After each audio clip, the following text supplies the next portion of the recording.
Hey, this is Tuxedo Mark, and welcome to another Ghost Whisperer review. Moving Season 1, Episode 2, The Crossing. And shortly before I watched this episode, I listened to the audio commentary on the pilot episode. And apparently, because it was a pilot, they just shot everything on location. They hadn't built any sets or anything like that. And then they had to build the sets when it went to series. I can't tell the difference. Anyway,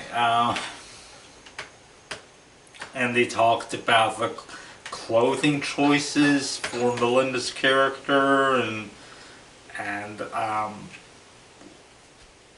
fashion design that went into it. I'm like, I would never pick up on any of that kind of stuff. I tend to not pay attention to like stuff like that. But anyway, so in this episode,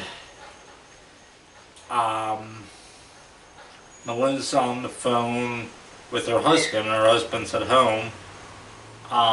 He's saying his mom's coming to visit. And she's like driving somewhere and they're talking about it. And then she sees two kids by railroad tracks.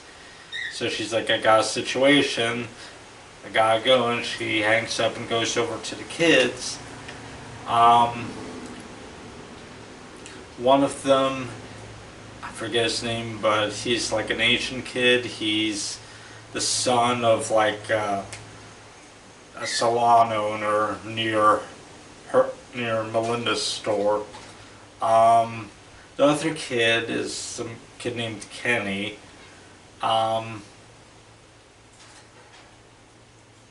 She's upset that she sees Kenny still on the tracks and a train is approaching. But then he disappears from there and he appears right next to her.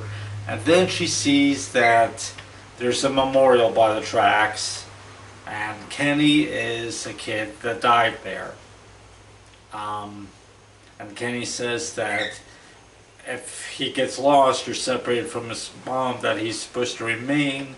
She told him that he's supposed to remain where he is, and she'll come get him, but she hasn't come to get him. And apparently, after doing some research, she found out that he had died last October. And she reiterates that ghosts have no sense of time. Anyway, Kenny keeps following her around, and she goes and finds the parents. They go to court. She sees them coming out of the courthouse for some reason, and they're upset. And there's the subplot of the mother-in-law coming to visit. And if I had to describe her, if you ever seen Gilmore Girls, she's basically like a slightly younger Emily Gilmore. It's just, yeah.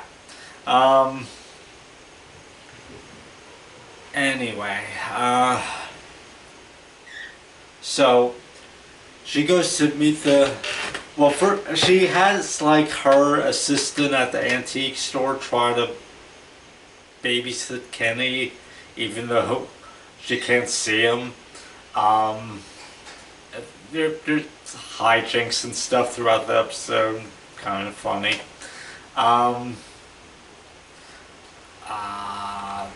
There's a scene where they're eating dinner at home, TV comes on. Turns out Kenny turned it on somehow. They try to explain it's an electrical surge, but then they hear the channels changing. First, it's the mother-in-law's like, it sounds like TV's still on, and Melinda's like, oh, Ruffles likes it. That's the cat. Then they hear the channels changing, and the mom's like, that's one talented cat. And yeah, Ruffles is a cute orange and white tabby. But yeah, Kenny likes to watch TV. In fact, at one point, Melinda mentions that Kenny's back at her place watching a SpongeBob marathon. um, anyway, Melinda finally convinces Kenny that he's dead. She tries to figure out if he understands what that means, and he brings up a turtle, a pet turtle that he had that had died. When Melinda goes to visit Kenny's parents, Dad won't hear it, but Melinda tries to explain it to the mother, even bringing up like a spider-like ornament that she has in her car that Kenny had taken a liking to, saying that his mom had gotten him something similar. So the mom's convinced, but she doesn't want to do anything. But Melinda's like, you know, he needs you to talk to him, and she just doesn't want to deal with it. The dad comes back to her store later. He's pissed because she had left her business card on their door. It seems he brings it back to her, but later on his wife's able to call Melinda on her cell phone anyway somehow, so I don't know. The dad's convinced that Melinda's trying to scam them, and Melinda insists she's not making any money off it, and but yeah, it seems that Melinda's approach is, yeah, this is going to be hard to believe, but here it is, and she just has to tell them the truth. Eventually, and the salon owner is upset that her kid walked off with Melinda and her friend, and she doesn't want the kid hanging out in Melinda's store anymore. Okay, whatever.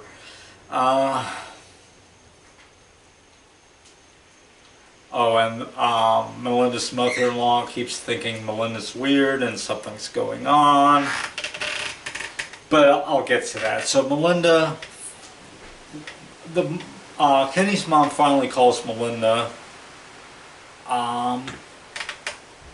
who has felt Kenny because Kenny came to visit her. And Kenny went to check on his mom, and then on his dad. His dad has a gun. And when Melinda finds Kenny, Kenny says Daddy's about to do something really bad. Melinda goes and questions the mom. Turns out that she had taken the car to take Kenny to the fair that day, and she was on the phone with her husband, who was upset that he didn't get the car. It was a pretty new car that I guess they got through a guy newspaper ad, not from the dealer or anything. And the guy insisted the car was fine, but apparently the car had been stolen.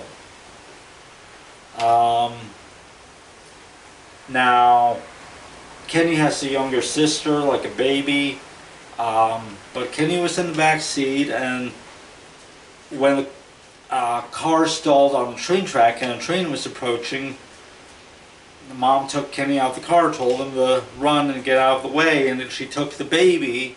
She was distracted with the baby and ran, and she didn't realize Kenny had went back to the car to get his spider ornament. Well, his spider toy. She had hung it up like an ornament. And yeah, so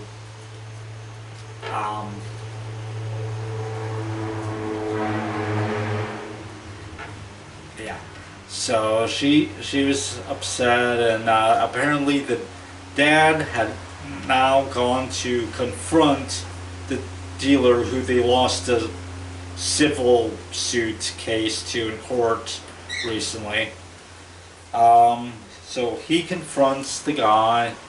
Um, Melinda comes with her husband, and Kenny's there. Kenny rode there with his dad, or came to where his dad is, tries to convince his dad to not do anything. Dad's not listening, but then Melinda passes along some information from Kenny to his dad and kind of talks him down. Somehow the dad does not get arrested in all of this, but yeah.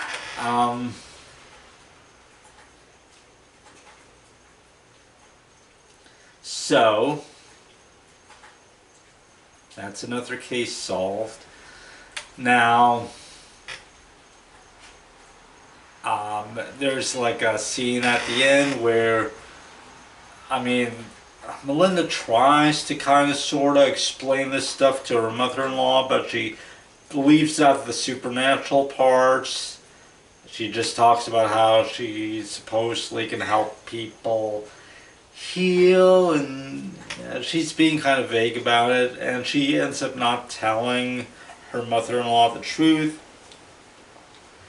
But they have like a little discussion on a porch over tea, and that's how the episode ends. So, by the way, the mother-in-law had jumped to the conclusion that they were going to have a baby, which they weren't. Melinda's open to the possibility at some point, but not right now.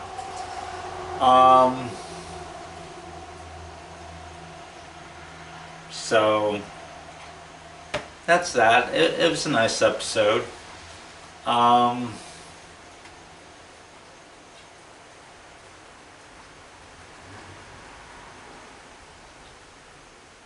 much else to say. I enjoyed it. And that's it. Thanks for watching.